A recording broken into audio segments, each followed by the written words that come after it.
Walang problema kung yan ang gusto mo. Pero kung pisikal na laban ang magiging labanan natin, mahirapan siguro kung seryosohin ka. Magiging madali ang larong ito. Paano?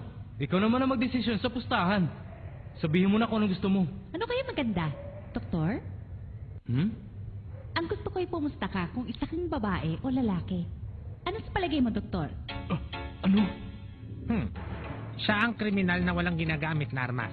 At masama ang tama ng babaeng yan. Siya ay si Leroux. Sigurado magiging masaya to. Sa likod na napakaganda mukhang yan ay marami nang nabaliw at nagpatiwakal. Ang kanyang sentensya ay 120 taon na pagkakakulong. Maaaring ang posible ang sinasabi niya. Pero para sa akin, mukha pa rin siya babae. Hindi, Gon. Dahil minsan ay niloloko tayo ng sarili nating mga mata. Iba't ibang uri talaga ng tao makikita mo rito. Hindi naman siguro nagpapalit ang taong to. Ano nang gagawin mo ngayon? Makikipagpustahan ka ba sa akin o hindi? Siyempre, makikipagpustahan ako. Pero, sakali magkakamali ako, paano mo naman mapapatunayan sa akin yun? Maaari mong inspeksyonin ng lahat ng gusto mo makita. Pwede mo rin pag-aralan kung gusto mo. Okay ba, Doktor? Ha? Pupustahan ni Leorio na ang taong yan ay lalaki. Tama. Ano? Bakit naman? Sige, 10 oras, lalaki. Sinabi ko na nga ba? Hindi mo lang siya nag-isip, oh. Ang daya nyo! Bakit nyo alam na yun ang pipiliin niya? Napakasimple lang yun, Gon. Ang kanyang itsura ay isang magandang babae. Sa ganung paraan ay malilin lang niya ang kanyang kalaban kung isa pala siyang lalaki. Dahil sa pinili ko ay isang lalaki, pwede kong tingnan ang kanyang katawan. Kahit matalo pa sa aking pustahan, ayos. Para na rin ako nanalo kahit matalo pa ako. Okay lang. Sana mali ako. Si Leorio talaga, oh. Ang saya niya, no? Bakit ba talaga siya masaya? Mandaraya ang babaeng yan. Nababasa niya ang isip ni Leorio. Pinaglalaroan niya to. Ngayon, sabihin mo. Pasensya ka na, Dok. Dahil isa akong babae. Ano? Nako po. Teke ang reaksyon niya. Ha? Papayagan mo ba akong tingnan ang... Titignan mo ang aking katawan? Siyempre, dahil sa oras na pinusto ko dyan, kaya kailangan mo ito mapatunay sa aming grupo.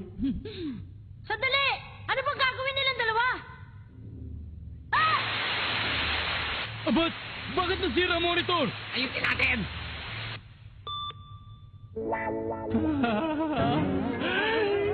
Ay, nagkamali ako. Pahamak talaga siya. Natalo tayo ngayon sa larong ito. Nagmadaling pumili si Leorio kahit hindi pa niya napagmamasdang mabuti ang kaanyuhan ng kanyang kalaban. Sa sugal, kapag hindi mo ginamit ang iyong isip, sigurado matatalo ka. Lalo na kung hindi mahalaga sa iyong ikaw manalo. Kung magsalita ka, para wala kang pakialam. Kapag natalo pa tayo, siguradong wala ng pag-asa. Kapag nangyari yun, hindi lamang tayo matatalo sa laro nilang ito. Makulong pa tayo sa loob ng 50 oras. Tama. Dahil ang lugar na kinalalagyan natin ay nasa pinakamataas na kwarto ng toring ito. 60 oras na lang ang natitira. Para makalabas tayo. Kapag nabawasan ng 50, 10 oras na lang. Siliorio! Hindi ako dapat nagpapakasya dito. Doktor Leorio. Ha? Ngayon, ikaw naman ang magdedesisyon kung anong laro natin. O ano, Doktor? Tigilan mo nang ang pagtawag sa akin ng doktor. Nagsimula na. Ano? Pilitan mo na. Ang mga ngiti niyang ganyan. Kahit ako'y nanginig. Kahit sino pa sa mga kriminal na ito ay walang maglalakas ang loob na lumaban kay Leroux. Kaya sinisiguro kong hindi ka uubra sa babaeng yan. Ang tingin ko sa lalaking ito, masyado niyang pinahalagaan ang pagkakaibigan at pagtutulungan ng grupo. Sa madaling salita, iyon ang kanyang kahinaan. Madali siyang maloko pagdating sa kagandahan, kaya naman wala siyang magawa dun sa pustang binigay ko sa kanya kanina. Totoo namang maganda akong babae, kaya lalo siyang mahirapan. 10 oras na lang ang natitira para makalabas. Hindi ko na yun dapat ipatalo. Pero wala akong maisip na laban na sigurado mananalo ang aming grupo.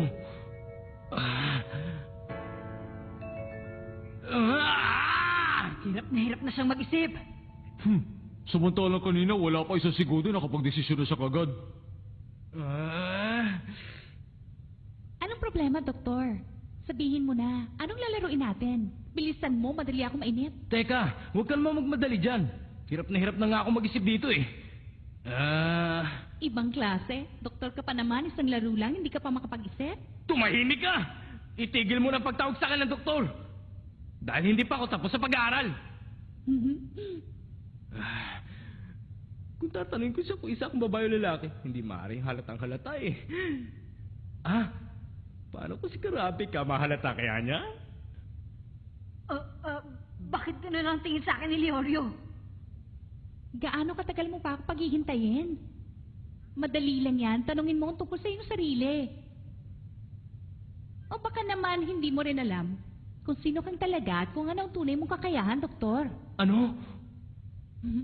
Baka naman gusto mong ako pa ang magsabi ng impormasyon tungkol sa'yo. O sige, pero titignan muna kita sandali bago ako magsalita. Sa itsura mong pinakita sa akin ngayon, marami na akong nalalaman, Leorio. Tingnan nyo, kakaiba na ang itsura niya. Nakakatakot. Kahit pilitin mo maging malupit, ang katotohanan ay mabait ka at patas. Kahit mukha kang masayahin, meron ka ring mapait na alaala na itinatago sa iyong isip. Siguro responsable ka sa pagkamatay ng isa sa iyong mga pasyente. Mukha yatang itumbok ang iyong sekreto.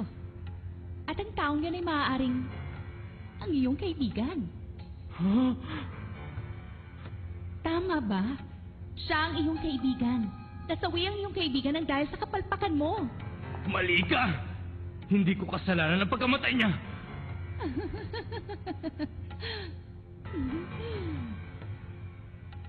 Leorio! Mukhang eksperto ang babae niyan sa paninira ng isip ng ibang tao. Kailangan nating matulungan si Leorio. Ang tunay na laban ay nagsisimula pa lamang. Paglalaroon ko ang pagkakaibigan ang pinaka-importante sa'yo. Magiging masaya to. Ikaw naman ang aking pasyente ngayong doktor. At ako naman ang iyong manggagamot. Siguradong mapait ang iyong magiging katapusan. Sa gagawin ko'y baka tumalon ka pa dito sa itaas para matapos sa iyong kabaliwan. Tumigil ka. Pinagtatawanan ka ngayon ng iyong pumanaw na kaibigan, Leorio. Dahil nag-aksaya ka lamang ng 10 mahalagang oras para malaman kung talagang babae ako o hindi. Dahil sa kalokohan mo, ang lahat ng iyong kaibigan ay madadamay sa iyong pagbagsak sa Hatter exam. Tumigil ka na! Sabihin mo nga sa amin, paulit-ulit ka na lang ba magkakamaling sa iyong buhay, Leorio? Baka pati ang mga bago mong kaibigan ngayon ay gaya mo doon sa isang pumanaw. Tingnan mo ang iyong mga kasamahan. Hindi ba't ganyan ang mata ng iyong kaibigan bago siya pumanaw? Ikaw may kasalanan. Hindi sila makakapasa ng dahil sa iyo, Leorio. Tama na! Wala na siyang magagawa, kontrolado na ang kanyang isip. Huminahon ka! Leorio! Malaki ang tiwala naming lahat na kaya mo kaming iligtas! Totoo yan! Hindi kami magtatagumpay sa laban na to kung hindi ka namin kasama, Leorio! Palagay ko sa oras na to, wala na siyang naririnig na kahit ano. Leorio! Leorio! Para siyang daga na pinaglalaroan ng pusa. Ngayon, ano yung tatanong mo, Leorio? Ang itatanong ko ay...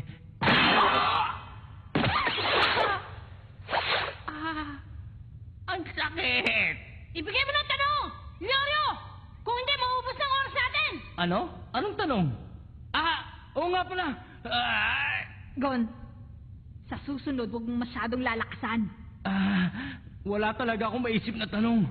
Bahala na. Swertehin na lang. Maglaro na lang tayo ng Jack and Poy. Magpupustahan na lang tayo ngayon sa laro ng Jack and Poy. Payag ka ba? Jack and Poy? Siguradong wala na talaga siyang ibang maisip para manalo.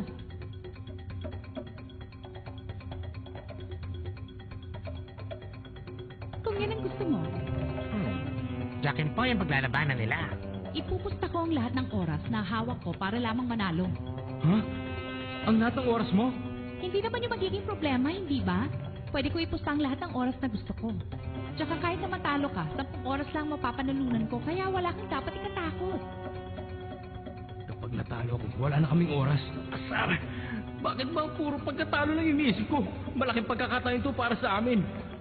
Maaaring malaki ang kanyang tiwala na manalo siya sa Jack and Poy. Sa palagay ko, malaki ang chance ang manalo ni Leorio sa Jack and Poy. Wala akong tiwala. Dahil ang larong Jack and Poy, kailangan ng matinong isip. Matinong isip? Hindi na kailangan yon. Maglalaro ka lang naman eh. Kapag iisipin mong mabuti ang laro, ang tsansa mo para matalo ay isa sa 3. Ang natitirang 2 ay maaari mong ikapanalo o magtabla. Kaya naman, ang tsansang manalo ng bawat manlalaro ay halos 70%. Pero, ang problema ay pareho silang dalawa. Tama ka. Kaya lang, delikado tayo. Dahil walang ibang taong pwedeng lumaban dyan kundi si Leorio. Kayong dalawa, simulan nyo na ang laro. Isa, dalawa!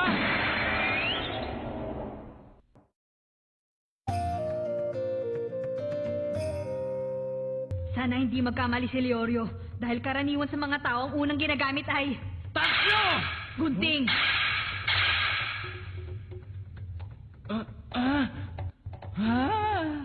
Kapag bato naman ang ginamit mo, mas malaki ang pagkakataon mong manalo makipagtabla sa larong yan.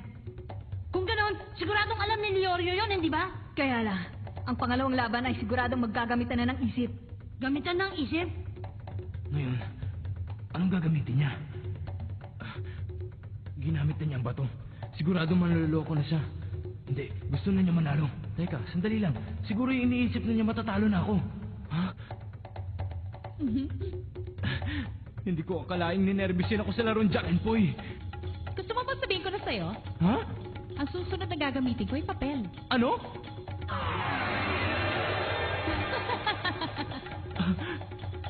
Nagsisinungaling ba siya o nagsasabi ng totoo? Anis sa dalawa? Hindi ko mabasa ang laman ng kanyang isip. Leorio! Gamitin mo ang gunting para manalo ka! Tumahimik ka dyan! Di ba gunting ang tatalo sa papel? Mabuti pang tumahimik ka na lang dyan! Ano ba talaga? Papel ba to o gunting? Ano? Handa ka na ba? O sige, heto na ako. Isa, dalawa, tatlo!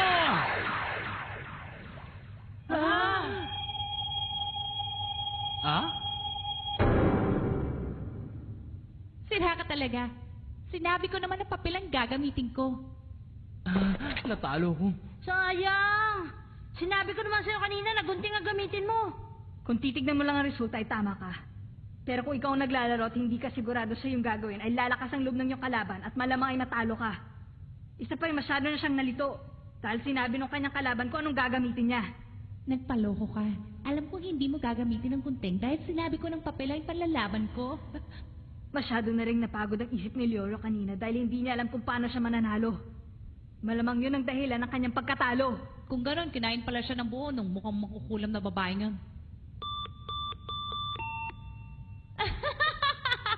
Tapos na ang laro namin, Jack and Boy. Si Dr. Leorio ang patalo sa kanilang grupo.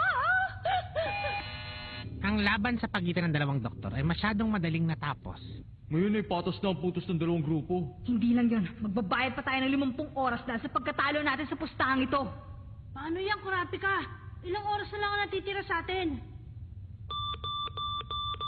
Mahigit na 9 na oras na lang.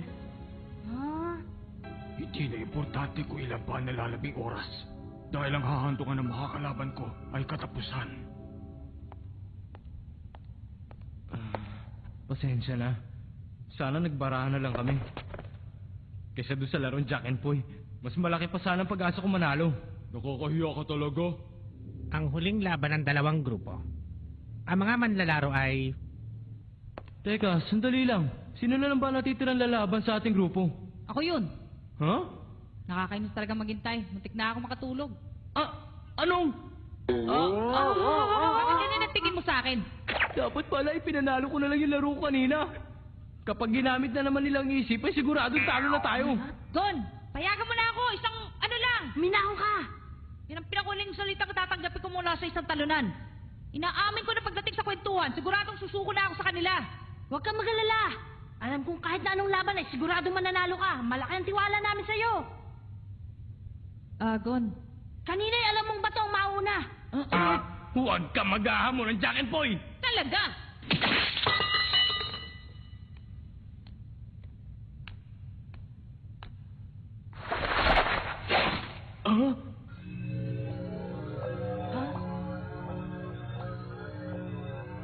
Kiluwa. Ang taong yan ay walang iba. Kung hindi si Janice. Si Janice? Kilua? Tatanggapin ko ang ating pagkatalo. Huwag mo na lang ituloy ang paglaban sa kanya. Narinig ko na rin ang pangalan niya. Masyado siyang malupit.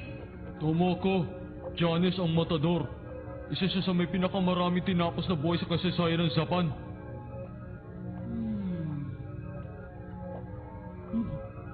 Talaga? Ilan na ba tinapos niya? Sa sobrang dami, hindi ko na mabilang eh. Ang huling balita ko ay umabot na sa 146 ang kanya na biktima. Kapag nakita mo ang katawan ng mga taong yun, siguradong hindi ka na makakatulog. Hiwa-hiwalay ang mga parte nito kaya hindi na nila makilala. Hanggang sa dumating ang araw, tinawag na lamang siyang Janice, ang pinakamalupit na matador. Noong araw na siya'y makita at maaresto ng mga alagad ng batas, si Janice ay hindi man lang nagpakita ng pagtutol sa mga opisyal na dumampot sa kanya.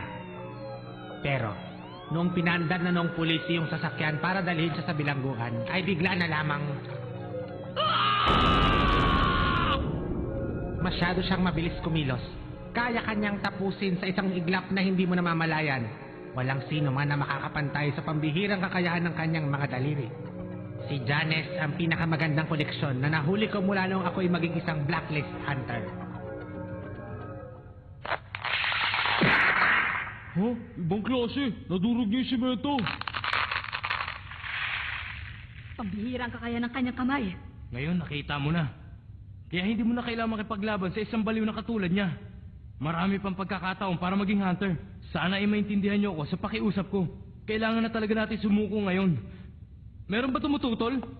Kilua! Sandali! Kilua! Huwag! Huwag niyo ako pigilan. Ngayon pala nagsisimula ang kasiyahan sa larong to. Ipapakita ko kung paano ako makipaglaro. Kilua! Ano makikipaglaro? Nasisira! Gon! Wala kang dapat ipag-alala. Magtiwala ka kay Kilua. Para kay Kilua, isa lang itong laro.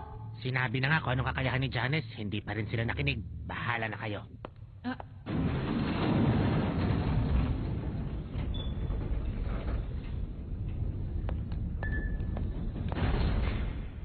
Matagal na panahon na rin na hindi nakatikim ng bata ang aking kamay. Talaga lang ah. Gon! Kapag ang taong yan ay nakalaban mo, hindi mo na kailangan ng utak. Ang alam lang niyang gawin ay sumugod na sumugod sa kanyang katunggali. Huwag kang mag-alala. Teka, anong kondisyon sa ating laban? Kondisyon? Gon, sabi ko, huwag kayong mag-alala. Huwag ka na mag-isip ng kung ano-ano pa. Dahil ang mangyayari ngayon ay tiyak na pagsisisihan mo. Wala akong interes sa pagsusulit o kalayaan.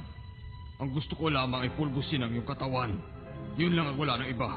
Ang dapat mo lang gawin ay umiyak sa sakit na mararamdaman. Sige, kung ganon, ang laban natin na ito ay hanggang katapusan. Kilua, huwag ka na lumaban. Kilua! Sige, kung yan ang gusto mo. Ha?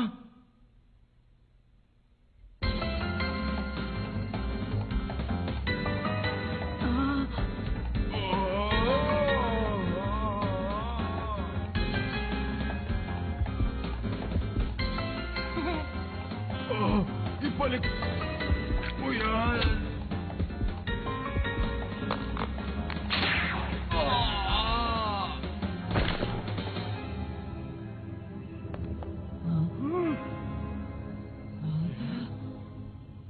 Paano ba yan? Tatlo na ang panalo namin. Sigurado naman palalampasin niyo kami dito. Oo, nanalo kayo. Kaya maaari na kayong umalis dito. Pero natalo kayo sa pustahan. Kaya kailangan niyo tumigil ng 50 oras doon sa kabilang kwarto. Sige, pero sandali lang, Kalbo. Mukhang nainip ka dahil hindi natuloy ang laban mo. Baka gusto mo ituloy natin. Hindi. Nalibang lang ako sa panonood. Miyembro siya ng pamilya tagapaslang. Oh, Zoldyck ang kanyang apelido. Gon, kailangan na nating umalis. Kilua, saan mo natutunan ng ganong kakayahan? Kung tutuusin, bali wala pa nga yun eh. Hindi wala nga ang pawis na tumulo sa akin. Kaya lang, meron pa akong tinawag para mas madali ko magawa ang pagtapos sa buhay niya. Ang tawag sa kanya matador, pero isa lamang siyang baguhan. Alam nyo, isa na akong profesional. Pero kung tatay ko ang gumawa nun, wala na kayong makikita. Kapag siya ang gumalaw, kahit patak ng dugo, siguradong hindi nyo maririnig. Ibang klase talaga ang pamilya niyo. Hanggat kasama namin siya sa grupo. Kaya naman pala, ang batang ina ang galing sa pamilyang Zoldyck. Lahat sila ay may nakakatuwa at pambihirang kakayahan. Binabati ko kayo. Lahat kayo ay maaari ng dumaan. Ayos! Makaalis na rin dito! Oo, makakalabas na nga tayo. Pero kailangan pa rin natin maghintay ng 50 oras. Kailangan natin mag-ensayo, Ryoryo, Lanjakan Boy! Ha? Tumahimik ka nga dyan! We've gotta hurry! There's only 8 hours and 57 minutes left! But which way should we go? Next time on Hunter x Hunter. 3 people? 5 people? Last choice! Okay, now we're moving.